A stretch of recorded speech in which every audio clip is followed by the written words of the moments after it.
አሁን በአገራችን በተለይም በወጣቱ ክፍል ንቅሳት ወይንም ታቱ እየተለመደ መጥቷል። ብዙ ወጣቶች ሴቶችም ሆኑ ወንዶች በተለይ ለውበት በሚል የሚነቀሱ ቢሆንም አንዳንዶች ግን ጠባሳን ለመሸፈን እንዲሁም ባህላዊውን ንቅሳት በዘመናዊ ታቱ ለመሸፈን ፈልገው ይነቀሳሉ።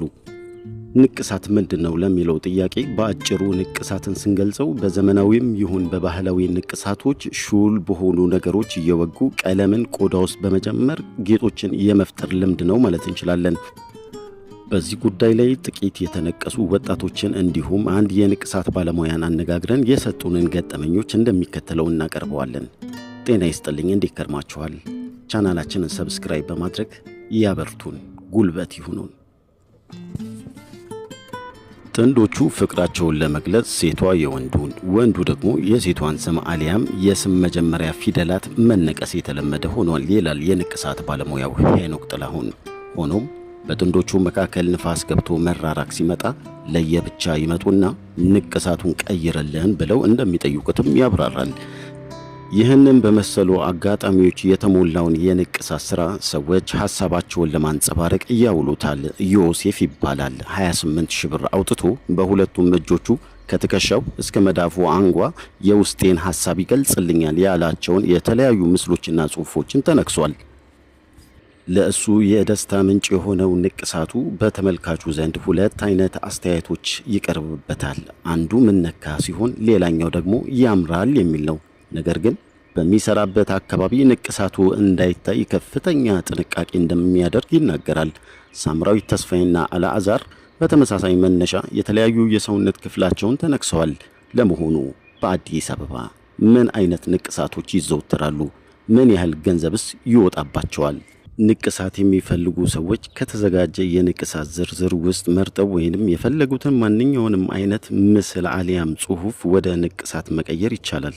በብዛት ወደ እነሱ የሚመጡ ሰዎች ሰውነታቸው ላይ እንዲያርፍ የሚመርጡት ይዘት ሃይማኖታዊ መሆኑን ይናገራል። በተጨማሪም ጥንዶች ፍቅራቸውን ለመግለጽ ተመሳሳይ ንቅሳት ወይንም አንዱ የሌላውን ስም ይነቀሳሉ። የእናታቸውን ወይንም የአባታቸውን ምስል ስም የተነቀሱ ደንበኞች እንዳሉት የሚጠቅሰው ሄኖክ በሌላ በኩል መስቀል፣ የቅዱሳንን ስዕላት እንዲሁም ሃይማኖታዊ ይዘቶች በብዛት እንደሚዘወተሩ ያስረዳል። ብዙዎች ንቅሳትን የሚወዱትን ነገር መግለጫና ማሳያ አድርገው ነው የሚያዩት ሲል ይጠቅሳል። ሳምራዊት የግራ እጇ ከክንዷ በታች ያለው ክፍል ሙሉ በሙሉ በንቅሳት የተሸፈነ ነው።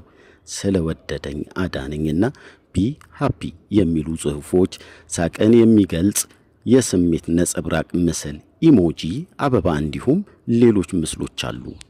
ደረቷ ላይ ብሌስድ የሚል ጽሑፍና አንገቷ ላይ ደግሞ መስቀልም ተነክሳለች። አልዓዛር የደረቱ አብዛኛው ክፍል ንቅሳት ያረፈበት ሲሆን የነብርና ንስር ምስሎችን ነው የተነቀሰው።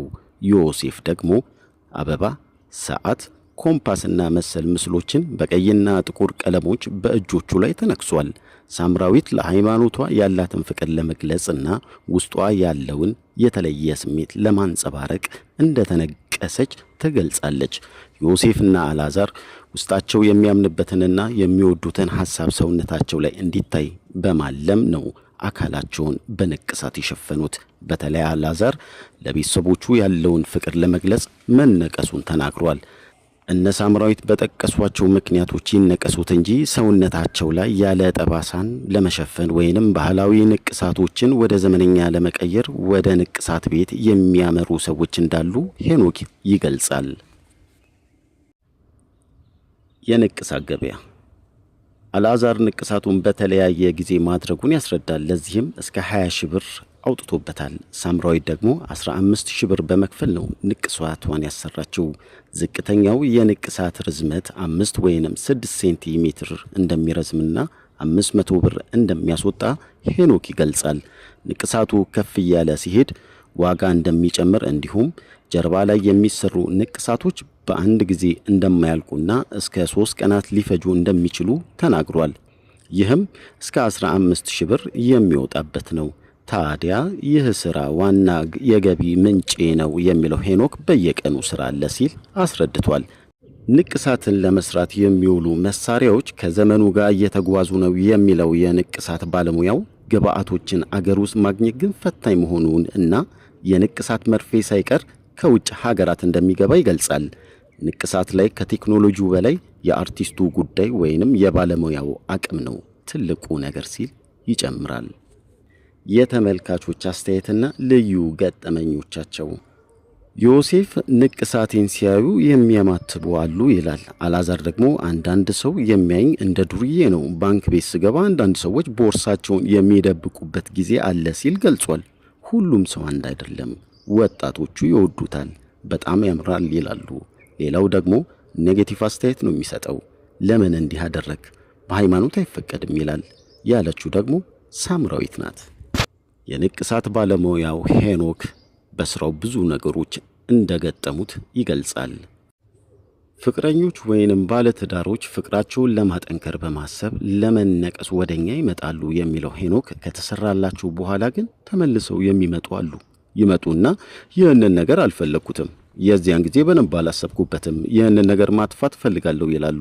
ያው ማጥፋት ከባድ ስለሆነ በሌላ ዲዛይን ይሸፈናል። በሌላ በኩል ፊታቸው ላይ ንቅሳት ለማሰራት መጥተው እድሜያቸው ትንሽ ከሆነ በኋላ እንዳይጸጽታችሁ ብለን እንመክራቸዋለን ብሏል። አንዳንዴ ሰዎች ንቅሳቱን ሳይጨርሱ የሚሄዱበት አጋጣሚ አለ አመመኝ በሚል የአንዱን አጋጣሚ ሲያስታውስ አንድ ደንበኛው የቅዱስ ሚካኤልን ምስል ጀርባው ላይ ለመነቀስ መረጠ ይላል። እናም ንቅሳቱ ተጀመረ። ስዕሉ መልአኩ ሰይጣኑን ሲረግጠው የሚያሳየው ነው። እኛ ከስር እየሰራን ነው ወደ ላይ የምንሄደው። ሰይጣኑን ወደ ማገባደድ ደርሰን ወደ ላይ እየወጣን ስንሄድ በቃ አልቻልኩም ይቅርብኝ አለ። ለመጨረስ በተከታታይ ብንደውልለትም አልመጣም። እስካሁን ይኸው ሰይጣኑን ይዞ ነው የሚዞረው ሲል ያስታውሳል። ንቅሳቱ ሲሰራ በሚፈጥረው ህመም ምክንያት ንቅሳት ጀምረው ከሚያቋርጡ በተቃራኒው የንቅሳቱ መሳሪያ በሚፈጥረው መጠነኛ ህመም እንደሚደሰት ዮሴፍ አስረድቷል። አላዛር ደግሞ አንድ ጊዜ ጸበል ለመጠመቅ ሄጄ ቄሱ አልጠምቅህም ብለውኝ ነበር ንቅሳቱን አይተው ብሏል። በሌላ በኩል ዮሴፍ ሰዎች እንደ ቁም ነገረኛ ስለማይቆጥሩኝ ስራ ቦታ ታቱ እንዳለኝ የማያውቅ ብዙ ሰው አለ ሲል ይገልጻል። ሳምራዊት በመነቀሷ ከቤተሰቧ አሉታዊ አስተያየት እንዳልገጠማትና እንዲሁም ስትነቀስ 15,000 ብሩን ቤተሰቧ እንደከፈለላት ስትናገር፣ ከዚህ በተቃራኒ አላዛርና ዮሴፍ ቤተሰቦቻቸው ብዙም በአዎንታዊ መንገድ አልተቀበሏቸውም። አንድ ስሙ መግለጽ ያልፈለገ ወጣት የተነቀሰው ንቅሳት በግራ በትከሻውና በክርኑ መካከል ባለው የሰውነቱ ክፍል ሲሆን ዲርማማ ለማለት ደርማማ በሚል ልምድ የሌለው ጓደኛው በዘመናዊ የመንቀሻ ማሽን የነቀሰው። እሱን ለማስተካከል በቀስት ምልክት የኤ ፊደልን ተጨምሮለታል።